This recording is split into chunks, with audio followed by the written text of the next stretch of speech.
Huddersfield up next for Manchester United in the Premier League after that horrendous defeat to Tottenham in midweek. It was against a difficult opposition, and you can take losing away at Tottenham, but it was the manner in which Manchester United lost away to Tottenham which was the worrying thing for me.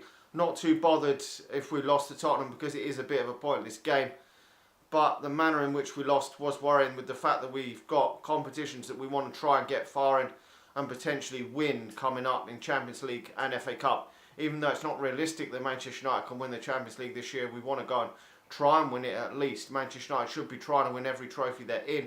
Premier League's gone, so who really gives a shit? If we'd put on a good performance and just lost, it wouldn't have been so downing for Manchester United. But the fact that we played so poorly, we've got to perform a bit better in this game, because going into them bigger games in the cup competitions, we want to perform at a higher level than this, or we will go out if we perform like that, certainly in the Champions League anyway. So Huddersfield up next. What can we expect? Well, Huddersfield weren't playing very well when Manchester United lost to them earlier in the season, because they weren't scoring goals up till then, hardly at all. And although they were fairly well up the league, they've slipped down. I think they're fourth from bottom, I think it is at the moment, so they're in poor form at the moment again. But this one is at home, but they hadn't scored for quite a while, if I remember rightly, when Manchester United played them. I predicted in that preview that Manchester United would have no trouble beating them, and that they probably wouldn't even score. And they got 2 first half goals, and Manchester United only got a consolation goal from Marcus Rashford in that game. But I'm hoping it's better this time around.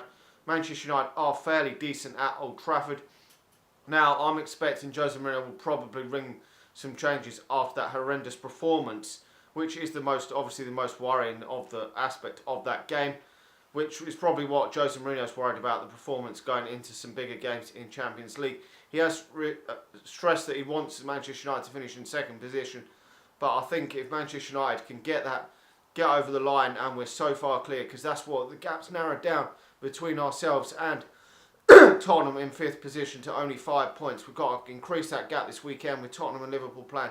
If that game's a draw, Manchester United can win, we can increase that gap again, and we want to get it to where it's a massive margin, so that Manchester United are very unlikely to fall outside the top 4, and then we can just then he should be able to rest players for the Champions League and FA Cup games coming up. So it'd be better to rest them in the league rather than rest them in the FA Cup. What would be the point? Because Manchester United have a good chance in the FA Cup, maybe not so much in the Champions League, but a good chance in the FA Cup. So what sort of team do I think Jose Mourinho will put out in this one? Well, I'm expecting him to rotate a bit in the defence. Now, the defence was all at sea in the game in this one, and we have made some stupid errors this season which have cost us in games. Over the whole, we've defended all right, but some stupid errors have cost Manchester United. And some of the players I know we've got a number of centre halves, but I'm still not sure on some of them whether they're Manchester United. If you've got Manchester United futures in the first 11 now, obviously David De Gea will be in goal. Luke Shaw should really come back in at left back. He should really be playing. I was expecting Ashley Young to come back in the week, but I would hope that Luke Shaw will come back in. I've got a feeling he's going to bring Rojo back in. I'm not sure who he's going to partner him. May well be Lindelof, because Jones and Smalling are not overly convinced. Certainly Manchester United shouldn't be relying on Jones and Smalling for me going into the Champions League. We've got to get Eric Bailly back. And I think at the start of the season, Jose Mourinho's plan was to play Eric Bailly and Lindelof together. I think that was what he was looking at, the future pairing. Lindelof hasn't played enough Premier League minutes really for Manchester United. Hasn't maybe got the consistency that he would have liked in terms of consecutive games, but hopefully he will get better. He's still only young, and then he can play alongside Eric Bailly, which you hope is the next decent partnership for Manchester United.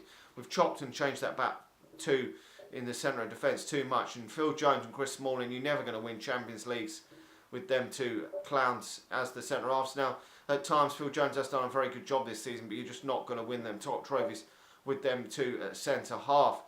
It'll be a Valencia at right back now. A lot of people are screaming out for a midfield 3. Now, I was pretty happy when I saw that starting lineup in the week. Wasn't too down about it. I'm not sure we've got that third midfielder that we probably need in order to play that midfield 3. Herrera hasn't been at his best this season. This is the problem, but the best way to really get the best out of Paul Pogba has been the midfield 3, which is that fitting that third man into the midfield. Now, if he does go for a 3-man midfield, which looks like everyone's crying out to see, then it will be probably Pogba, Herrera and Matic in there. The only other option really is Scott McTominay to play in that midfield three. I presume he could go with that because he likes to put Juan Mata out wide more. Jesse Lingard either out wide or in a more advanced number 10 position if we're not playing him midfield three. So the only other option besides, because obviously Fellaini's out and I wouldn't really want to see him playing in that position where the Herrera would play in the midfield three. The only other players obviously Scott McTominay and Angel Gomez could potentially play in a midfield three, but I don't think he would go with that option as yet. Angel Gomez has only just started breaking into the under-23s. I think he needs to play more games in that before he can be considered in the squad even for Premier League games. Now up front I'll go for Alexis Sanchez out on one side, Marcus Rashford out on the other hand side and Romelu Lukaku up front. But that midfield three is the problem, and Herrera hasn't really hit the heights this season that we could expect, and for me he's probably just a squad player for Manchester United, and I could see Jose Mourinho going in the market next season in the close season for a player in midfield that we could play in a midfield three, and that would probably complete almost Manchester United. But we've still got to sort obviously the defensive areas, them centre half pairings as well. So that's two key areas that Manchester United probably need to see sort out over the next 4 to 5 months to be on the level that we can win the Premier League next season. For me now, Huddersfield could cause Manchester United problems, but again they're not in the best of form as when we played them last time. The worry, we've got the chance that we could be playing them this week and then a couple of weeks time in the FA Cup.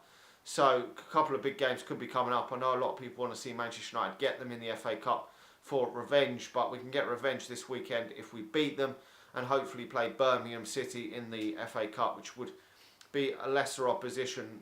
Whether it's an easier game or not, I'd like to see different opposition to what you play in the Premier League anyway. So that would be nice to see, and maybe a rotated squad then. But Manchester United have obviously got options that we could have on the bench. Obviously, I think that probably Anthony Martial will probably come out for this game and be on the bench. Didn't have the best of games against Tottenham Hotspur, and when things aren't going very well, doesn't seem to be looking like he's up for it, and maybe not putting the shift in that maybe Manchester United and Jose Mourinho want. But we will have to wait and see. But everyone was pretty poor in that game, and at home I would expect the likes of Alexis Sanchez to step it up a bit.